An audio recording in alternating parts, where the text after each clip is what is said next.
نحمده ونصلي ونسلم على حبيبه الكريم اما بعد اعوذ بالله من الشيطان الرجيم بسم الله الرحمن الرحيم الا ان اولياء الله لا خوف عليهم ولا هم يحزنون صدق الله العظيم وبلغنا رسوله النبي الامين الكريم ونحن على ذلك لمن الشاهدين والشاكرين والحمد لله رب العالمين۔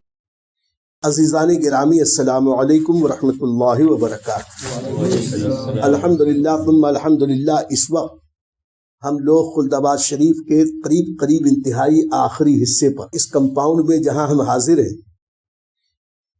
یہ جو سامنے گنبد نظر آ رہا ہے، یہ پہلا گنبد، یہ حضرت سیدنا یوسف راجو قتال رحمۃ اللہ تعالی علیہ کا آستانہ مبارکہ، صدیوں سے دلی ہندوستان کی راجدھانی رہی۔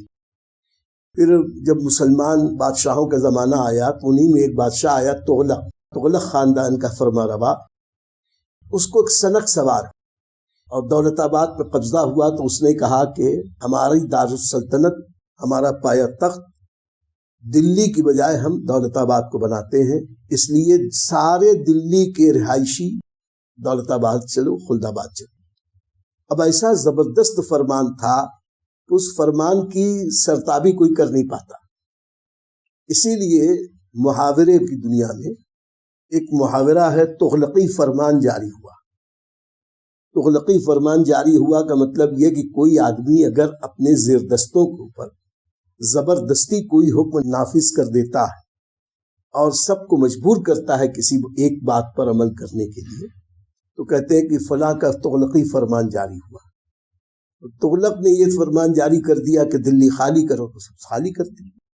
جتنے عام عوام، رعایا، خواص، امیر، وزیر، درباری، وہ تو اپنی جگہ، یہاں تک کہ علماء اور صوفیہ سے بھی دلی کو خالی کروا دیا، سب یہاں آ گئے، پھر بہت سال تک یہاں رہے۔ اس وقت دلی کا حال یہ ہو گیا تھا کہ دلی ایسی ویران ہو گئی تھی کہ دلی کی گلیوں میں، دلی کے مکانوں میں شیر اور بھیڑیے آ کے رہنے لگے تھے، لیکن یہاں وہ راجدھانی زیادہ دن چلا نہیں سکا، مجبور ہو کے اس نے پھر واپس یہ فرمان جاری کیا، واپس سب کے سب دلی چلو، سب دلی گئے۔ جس وقت اس نے فرمان جاری کیا دلی خالی ہوئی، اسی میں حضرت سیدنا راجو قتال رحمۃ اللہ تعالی علیہ بھی یہاں آئے۔ یہ راجو قتال حضرت سیدنا سرکار امام حسین رضی اللہ تعالیٰ عنہ کی آل میں سے، یہ آل نبی ہے، اولاد علی ہے۔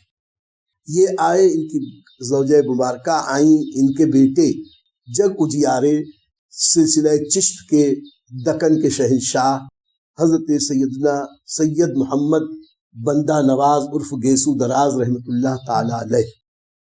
حضرت بندہ نواز گیسو دراز سید محمد حسینی کے والد ماجد ہے حضرت راجو قتال رحمۃ اللہ علیہ، یہ بھی یہاں آئے۔ اور ابھی انشاءاللہ ہم چلیں گے تو راجو قتال کی مناسبت سے اس مزار پر بھی چلیں گے جو حضرت شاہ بابو جلال کے نام سے اسی خلد آباد شریف میں ہے۔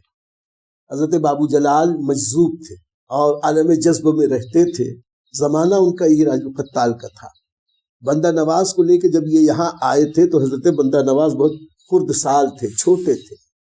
حضرت بندہ نواز کو ساتھ میں لے کر بابو جلال کی بارگاہ میں گئے اور حضرت قتال علیہ الرحمٰن نے ان سے کہا کہ حضور انہیں دعا دے دی، انہوں نے دعائیں دی۔ تو بزرگوں کا فرمان یہی ہے کہ ان کی دعائیں تھیں کہ وہ حضرت نصیر الدین چراغ دلی کی بارگاہ تک پہنچے اور اللہ نے ان کو وہ مقام بلند بخشا کہ انہیں دکن کا روحانی شہنشاہ بنا دیا۔ خیر، تو اس سے ان کی عظمت کا پتہ چلتا ہے کہ حضرت بندہ نواز گیسو دراز کے آپ والد ماجد ہیں، آپ حسینی سید ہیں، اور یہ یہاں آئے، یہیں پہ وصال ہو گیا حضرت بندہ نواز کے بچپن ہی میں۔ تو بندہ نواز کی والدہ اور ان کے بھائیوں میں کچھ اختلاف رائے ہوا، یعنی بندہ نواز کے ماموں سے کچھ ان بن ہوئی، اور جب واپس سب جانے لگے تو ان کی اہلیہ محترمہ اپنے بیٹوں کو لے کے دلی واپس چلی گئی۔ پھر وہ پلے بڑھے دلی میں، نصیر الدین چراغ دلی کی بارگاہ میں حاضری دی، وہاں سے خلافت ملی، وہاں سے پھر وہ گلبرگہ بھیجے گئے۔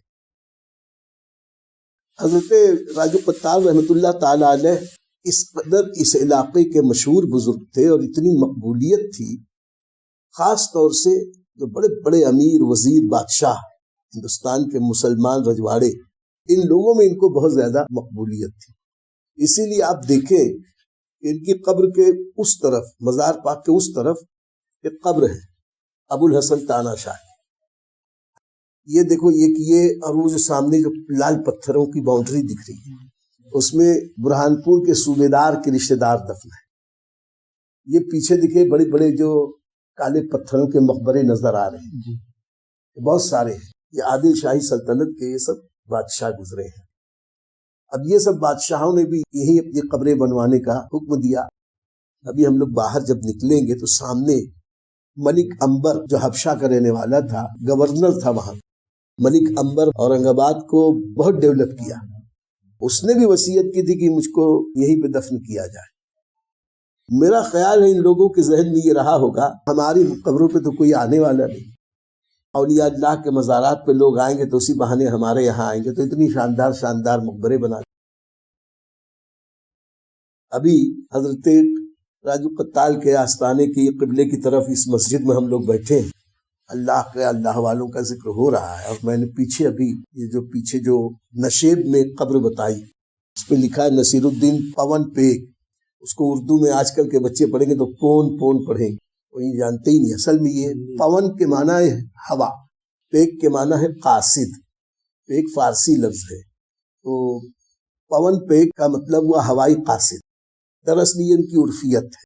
ان کو اللہ نے وہ خود بھی دی تھی کہ ان کے پیر و مرشد اگر خط دیتے یا پیغام دیتے کہ جاؤ فلاں ولی کو بتا دو یا فلاں صاحب کو یہ پیغام دے آؤ، تو ان کو پیدل چل کے جانے کی ضرورت نہیں. یہ ہوا میں پرندوں کی طرح اڑتے ہوئے جاتے تھے، کہ اڑتے ہوئے جاتے تھے، پیغام دے کے آ جاتے تھے. اسی لیے ان کا لقب ہو گیا پون پیک، یعنی ہوائی قاصد. تو یہ اللہ والوں کی عجیب شان ہے. اللہ کا شکر ہے کہ اللہ نے آج ہمیں ان اولیاء اللہ کی بارگاہ میں حاضری کی توفیق عطا فرمائی.